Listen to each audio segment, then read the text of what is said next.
Good morning students. आज की इस वीडियो में क्लास 11th ज्योग्राफी चैप्टर 1 भूगोल एक विषय के रूप में इस चैप्टर के कुछ क्वेश्चन आंसर्स मैं डिस्कस कर रही हूँ। तो आइए स्टार्ट करते हैं। क्वेश्चन नंबर 1 है, भूगोल क्या है, परिभाषित कीजिए। उत्तर, सर्वप्रथम भूगोल शब्द का प्रयोग यूनानी विद्वान इरेटोस्थेनीज ने किया था, इसीलिए इरेटोस्थेनीज को भूगोल का जनक भी कहा जाता है। भूगोल शब्द की उत्पत्ति ग्रीक भाषा के दो मूल शब्दों जियो यानी कि पृथ्वी एवं ग्रैफोस यानी कि वर्णन से हुई है, जिसका अर्थ होता है पृथ्वी का वर्णन। पृथ्वी को सामान्यतः मानव के आवास के रूप में देखा जाता है, जिस कारण विद्वान भूगोल को मानव के निवास के रूप में पृथ्वी का वर्णन परिभाषित करते हैं। क्वेश्चन नंबर 2 है, क्रमबद्ध और प्रादेशिक भूगोल में अंतर स्पष्ट कीजिए, या फिर इसको ऐसा भी प्रश्न कह सकते हैं कि भूगोल के दो प्रमुख उपागमों का वर्णन कीजिए।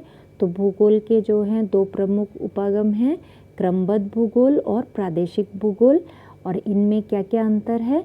तो सबसे पहला है कि क्रमबद्ध भूगोल में एक विशिष्ट भूगोलिक तत्वों का अध्ययन किया जाता है, जबकि प्रादेशिक भूगोल में किसी एक प्रदेश का सभी जो भौगोलिक तत्व हैं के संदर्भ में एक इकाई के रूप में अध्ययन किया जाता है। दूसरा है कि क्रमबद्ध विधि में किसी क्षेत्र का समाकलित रूप प्रस्तुत किया जाता है या समाकलित रूप प्रस्तुत करती है, जबकि प्रादेशिक विधि जो है वो एकाकी रूप प्रस्तुत करती है। थर्ड है, यह विधि राजनीतिक इकाइयों पर आधारित होती है, जबकि प्रादेशिक विधि भौगोलिक इकाइयों पर आधारित होती है। फोर्थ है, जो क्रमबद्ध भूगोल में जो अध्ययन है वो खोज व तथ्यों को प्रस्तुत करता है, जबकि जो प्रादेशिक विधि है वो किसी क्षेत्र के वातावरण और मानव के बीच अंतर संबंधों को प्रस्तुत करती है। नेक्स्ट है, क्रमबद्ध भूगोल में जो अध्ययन में जो है एक घटक जैसे कि जलवायु के आधार पर विभिन्न प्रकार व उप प्रकार निश्चित किए जाते हैं, जबकि प्रादेशिक भूगोल में अध्ययन में जो है प्रदेशों का सीमांकन किया जाता है और इसे प्रदेशीकरण भी कहते हैं। तो इस प्रकार से जो है क्रमबद्ध भूगोल और जो प्रादेशिक भूगोल है ये भूगोल के अध्ययन के लिए दो अलग अलग जो हैं वो उपागम हैं, या हम ऐसे कह सकते हैं दो अलग अलग अप्रोचेज हैं। क्वेश्चन नंबर 3 है, भौतिक भूगोल के अध्ययन का मानव जीवन के लिए क्या महत्व है।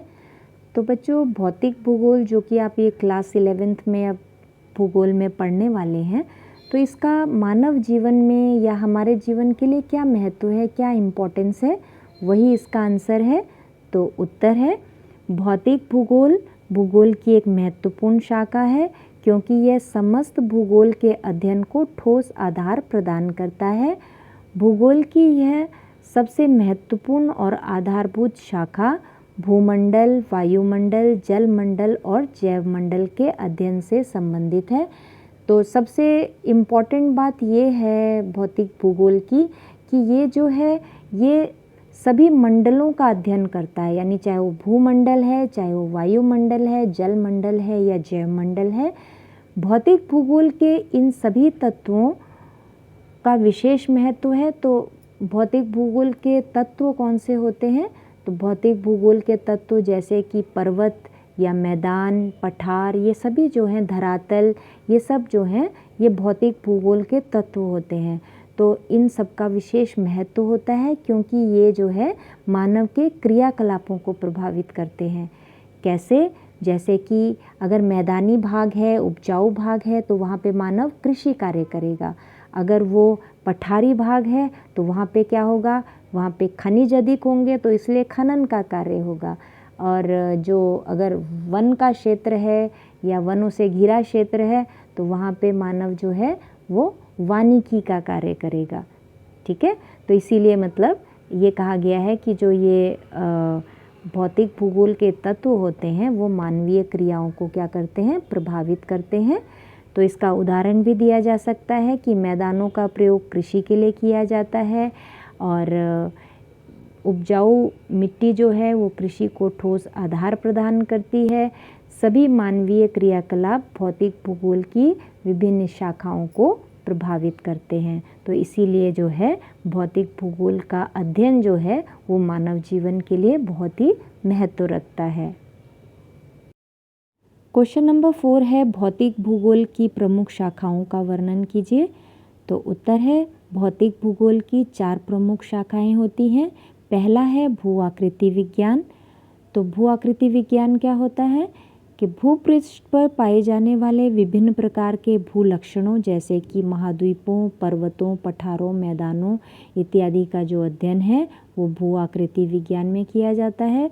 इसमें जितने भी पृथ्वी के धरातल पे जो स्थलाकृतियाँ पाई जाती हैं, चाहे वो पर्वत हैं, मैदान हैं, पठार हैं या अनेक प्रकार की जो और भी स्थलाकृतियाँ हैं, तो उनका निर्माण किस प्रकार हुआ, कौन कौन सी प्रक्रियाओं द्वारा हुआ, ये सभी जो अध्ययन है वो हम भू आकृति विज्ञान में करते हैं।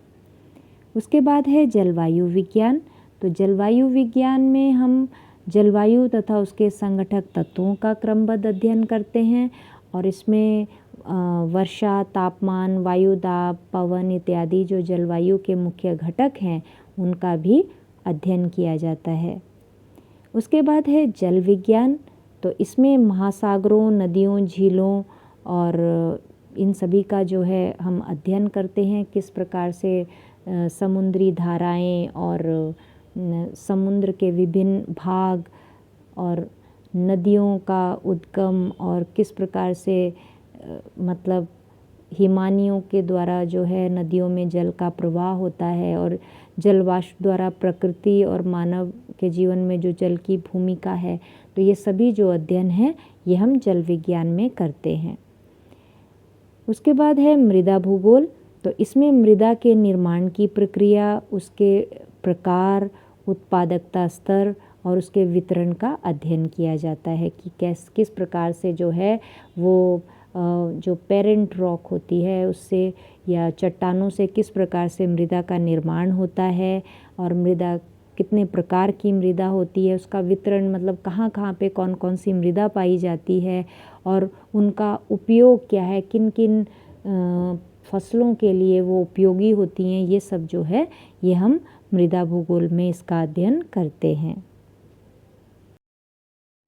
क्वेश्चन नंबर 5 है मानव भूगोल के अंतर्गत कौन कौन सी प्रमुख उप शाखाएँ शामिल हैं।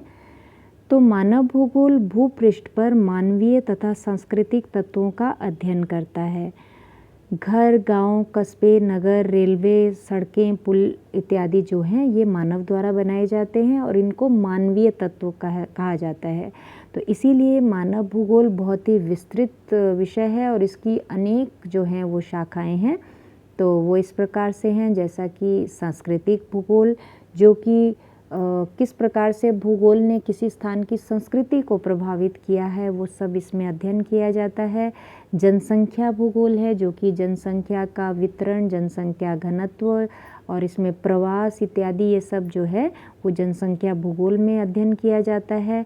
फिर आर्थिक भूगोल, कृषि भूगोल, औद्योगिक भूगोल, राजनीतिक भूगोल और व्यापार एवं परिवहन भूगोल। तो जैसा जैसा भी ये मानवीय क्रियाएं जो हैं उनके आधार पर ही जो है वो मानव भूगोल की उपशाखाएं बनाई गई हैं।